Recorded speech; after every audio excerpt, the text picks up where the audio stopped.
Then I heard the voice of the Lord saying, "Whom shall I send? And who will go for us?" And I said, "Here am I. Send me." And now, here's Rev Sue.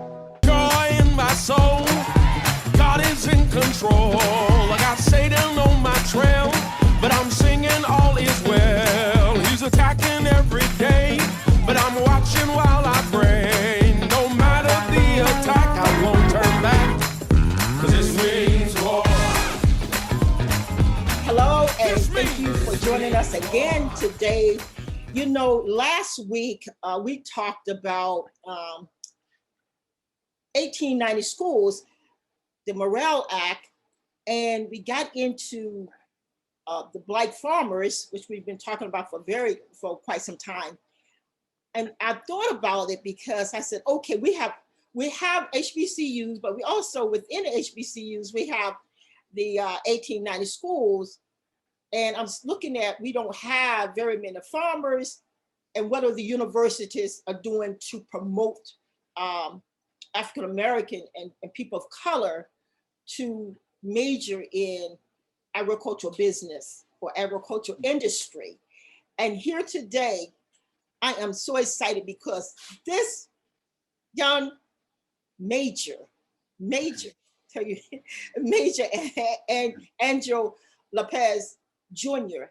is actually 1890 graduate of Virginia State University. And I am not telling you all the story. This really happened to me. I was looking all over. I mean, I have quite a few people I know, but this particular person, he is a 2008 graduate of Virginia State University, and Major Lopez earned a Bachelor of Science in Political Science and commissioning as an adjutant general officer. He now serves as a foreign area officer, and that's 48B. He's going to tell me about what that later, what that means for the Western Hemisphere, Latin America. He is currently assigned as the Army attaché for the U.S. Embassy in La Paz, Bolivia. Do you hear me? I mean, he is not even in this country right now. And he started out with an 1890 University, Virginia State. Now, I am not down on the Ivy League because I know so many people. My niece graduated from Ivy League, so I'm gonna be very careful. But what I would like to tell you, you don't have to graduate from one to be a moving star like this particular guest we have today, our Major Lopez. I am so happy to have you here today. Oh no, I'm happy to be here. No, thank you so much. Thank you so much.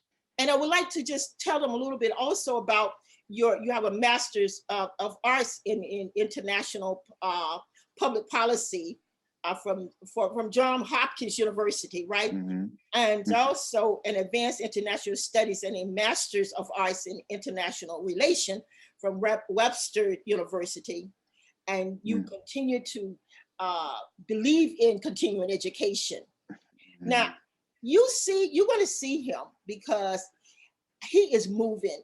And I am so happy to have you as I'll call it the moving star, the moving star, not still.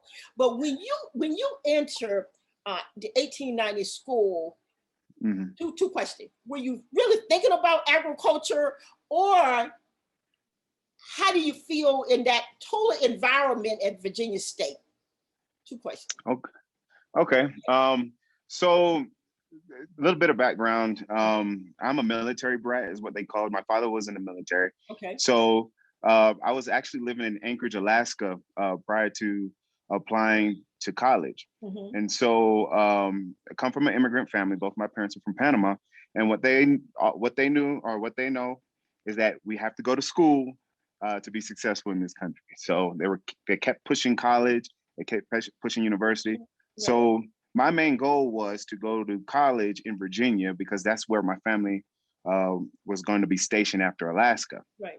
So I applied to Hampton, Virginia State, another school in North Carolina, not knowing that there were HBCUs. So I also applied for an ROTC scholarship the Army scholarship to attend the university. So I also applied for the scholarship at Hampton and also Virginia State. Mhm.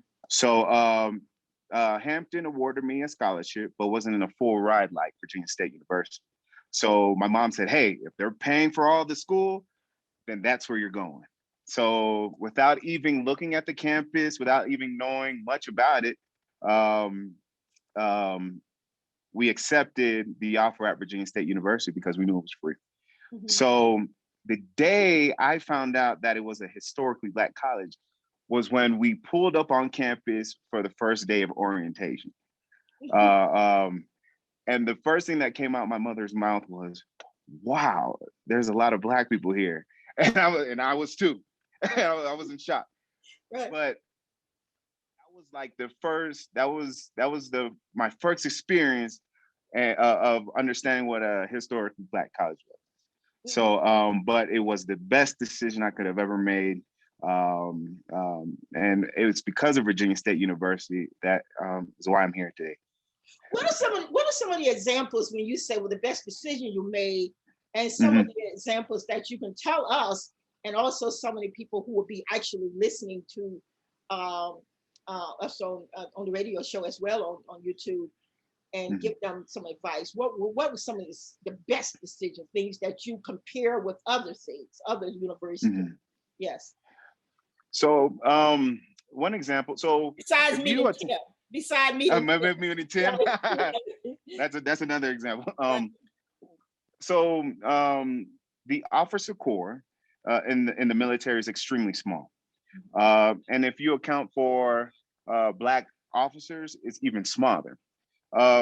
So, and a lot of those officers actually graduated from HBCUs. So, you'll have a lot of officers from Virginia State, South Carolina State, Hampton, around all HBCUs. And one of the best, what I'm trying to say is, after I graduated from Virginia State, we get, in the military, we get stationed at different places. And when you get to a new post, what you find out is that once you interact with another HBCU grad, it's immediately like your friends, your best friends.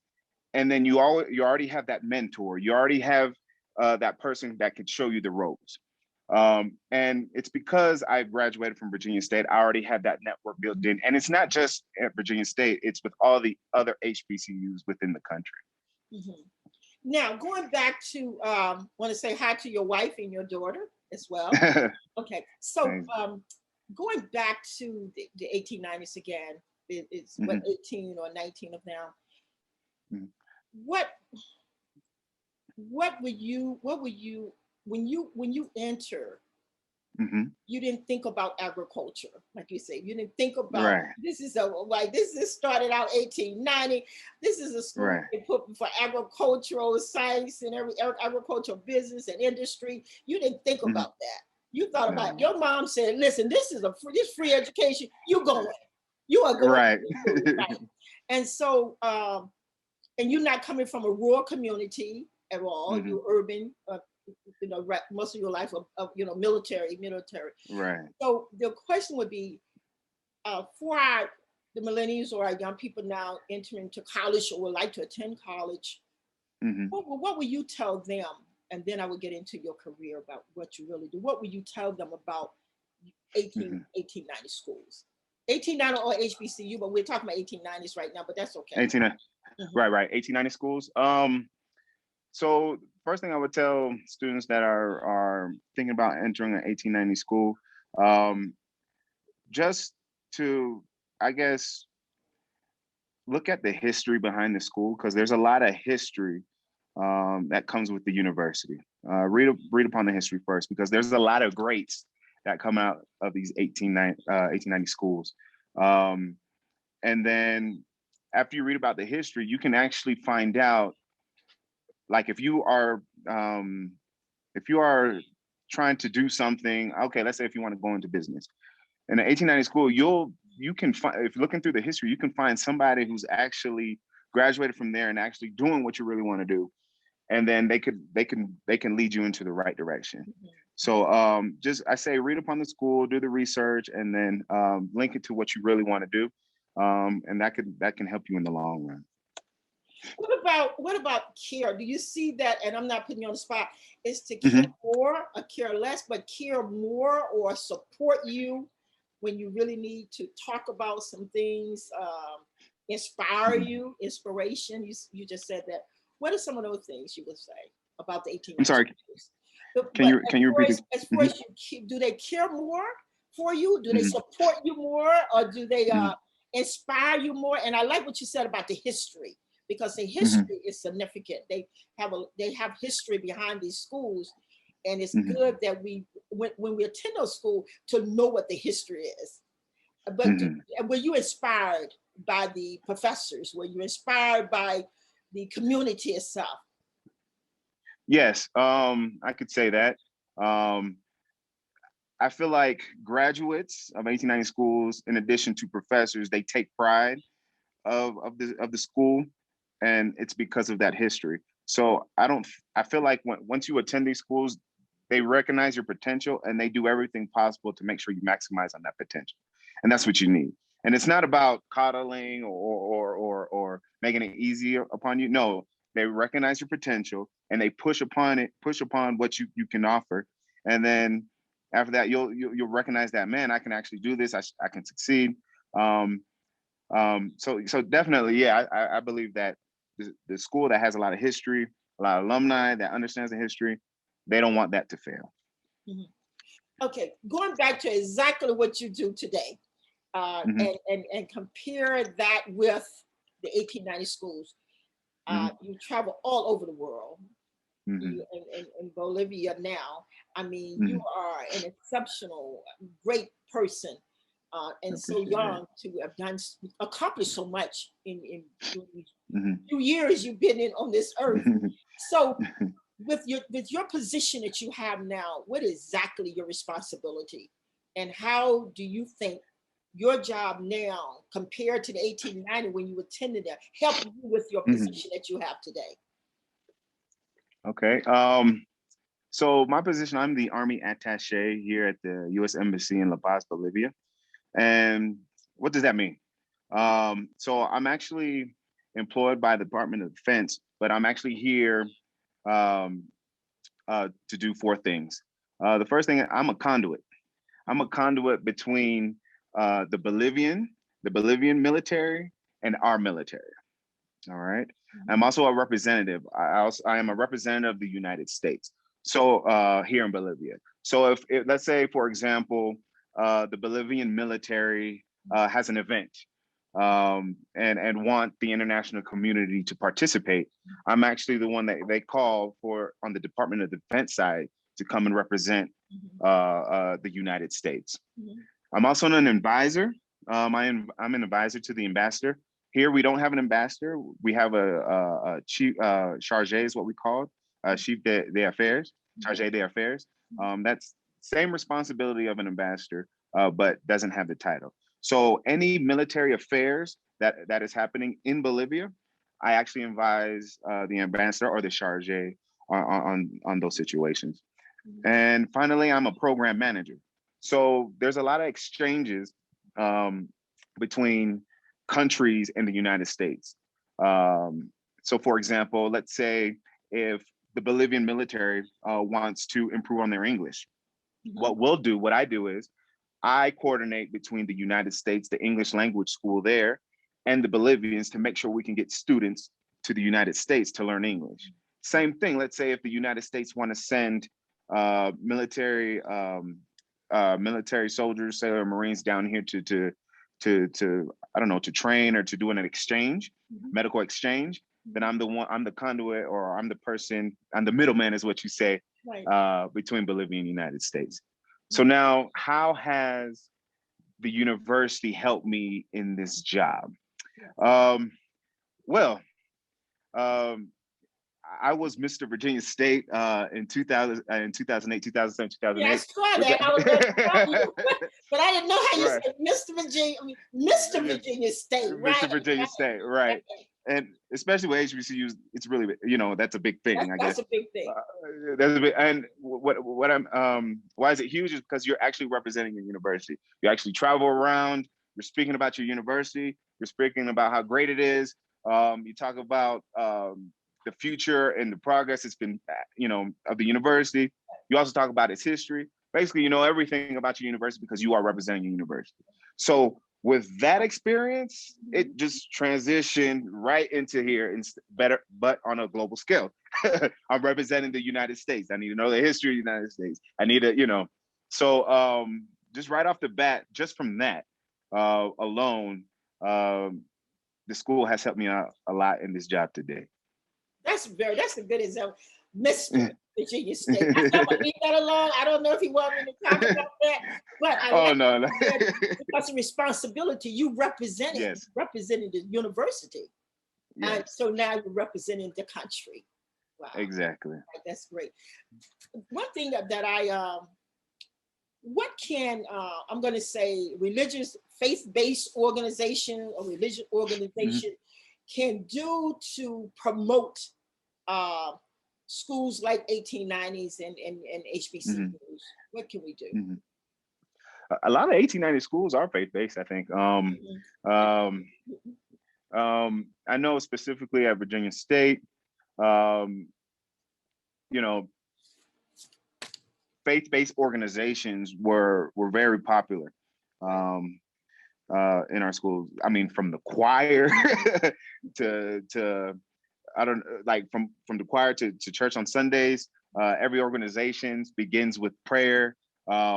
So I believe that faith-based organizations play a huge impact with 1890 schools.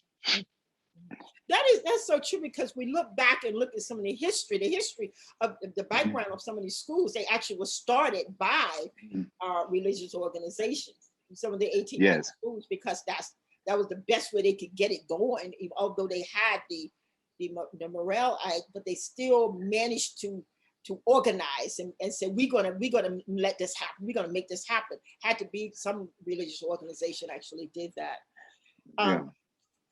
The thing that I appreciate is that you're not farming. You don't have the tractor.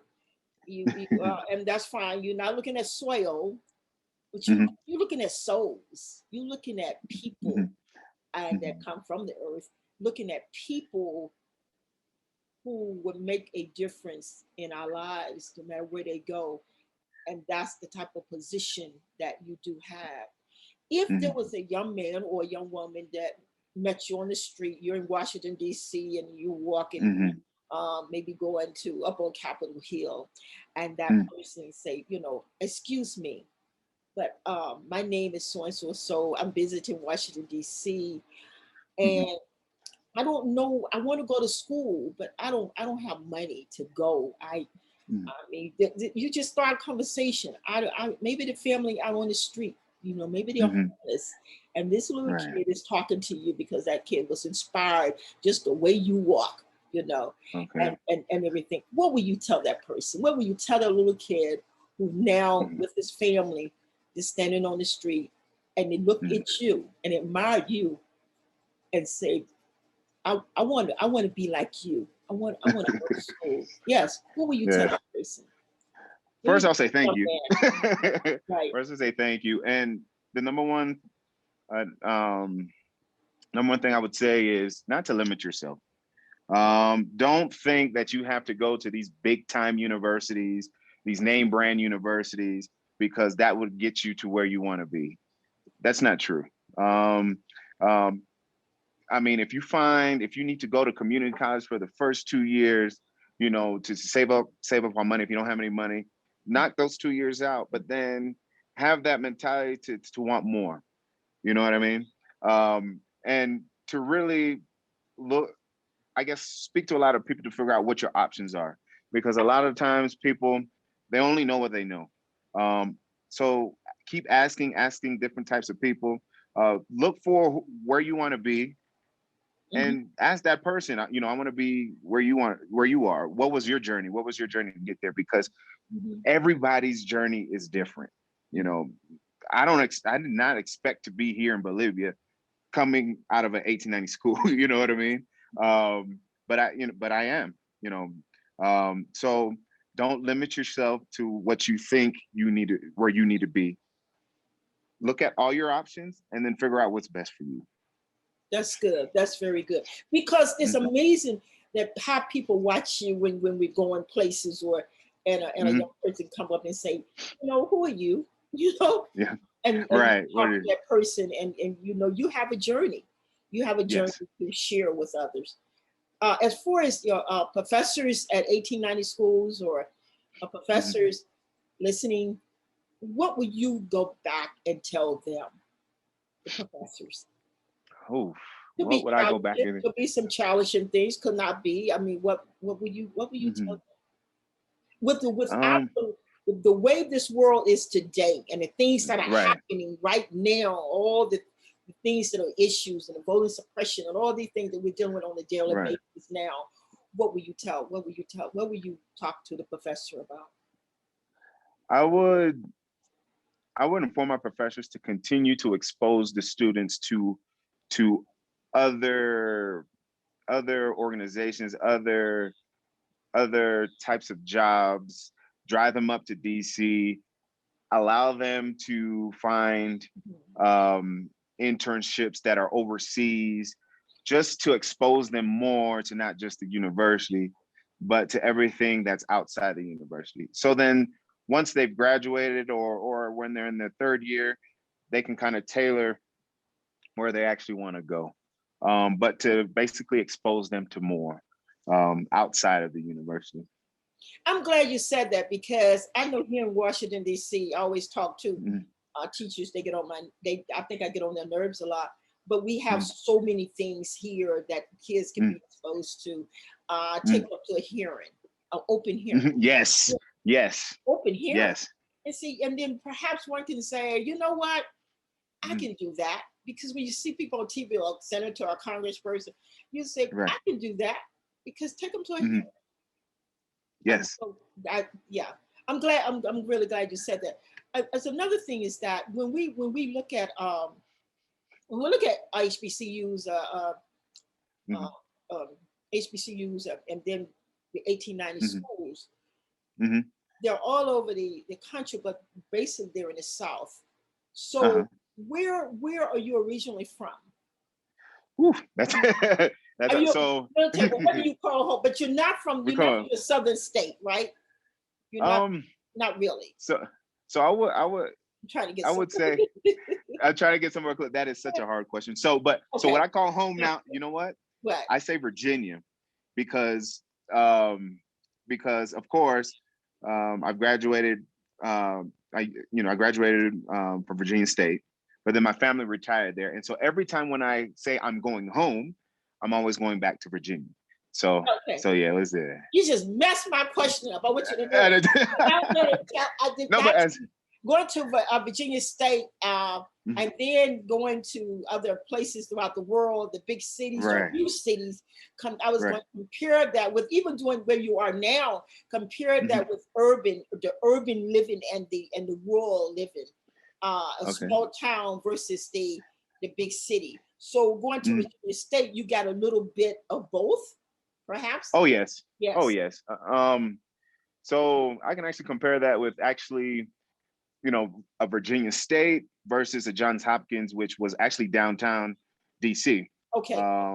So So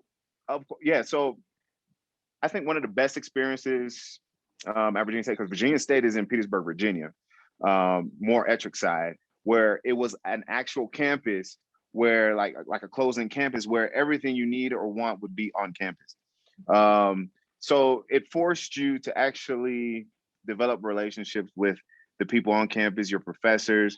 It forced you to improve or to strive to improve on your university, because you're there, you're always there. You find ways to do events, you find ways to do things to make you happy because you're there, you're just there. As opposed to like when you're in like a DC, there's a lot of other distractions, a lot of other things that you can do outside the university where you can just go to class and just do your own thing. But again, it depends on the person.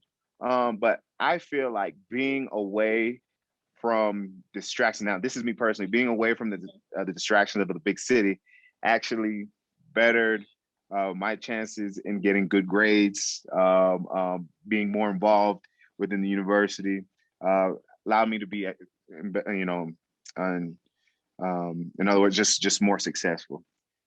And not necessarily in New York City or LA or something like that, right? Oh no, yeah. I don't know if I would have graduated if I was in New York, you know, at a young age. So I'm going to go back to your job as a major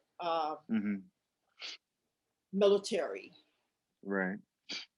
But looking at your background, your experience with the 1890 school, does that make you military, 1890 school, but like Tim and others, is that making you more conscious of what's happening right now, the pressure and the situations that are going on?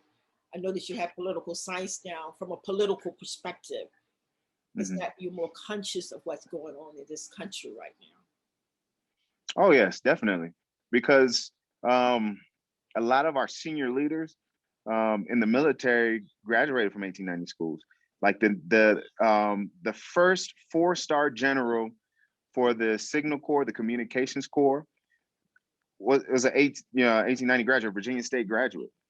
And what's interesting is that he, as a general, has to speak upon the situations that are going on in society. And a lot of times people think that it doesn't affect the military because we're kind of like separate. No, everything that's happening in our country is happening to us too. So we have to address it.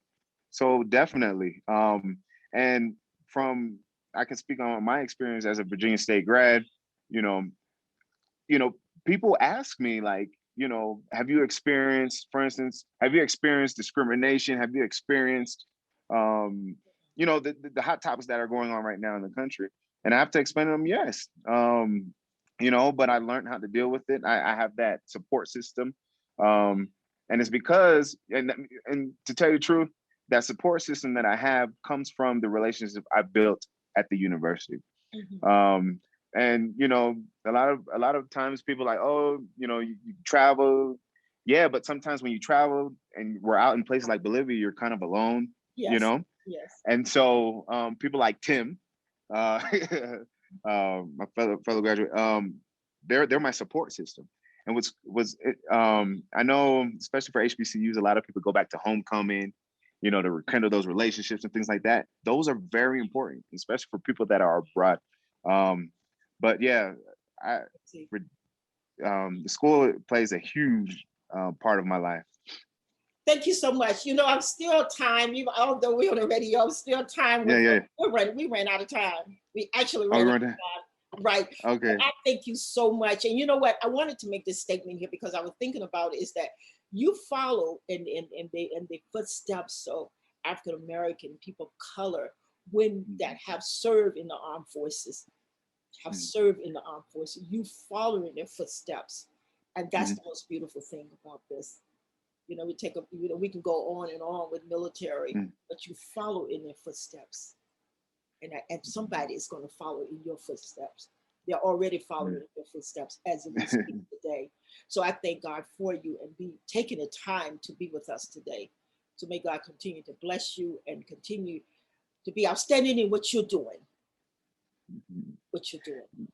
No, thank you so much. Thanks for the opportunity. I'm so blessed to be here. And if you need anything, just let us know. Yes, we're out here representing the United States. So maybe I just travel there for a few minutes. But for our listeners, we thank you for being with us today.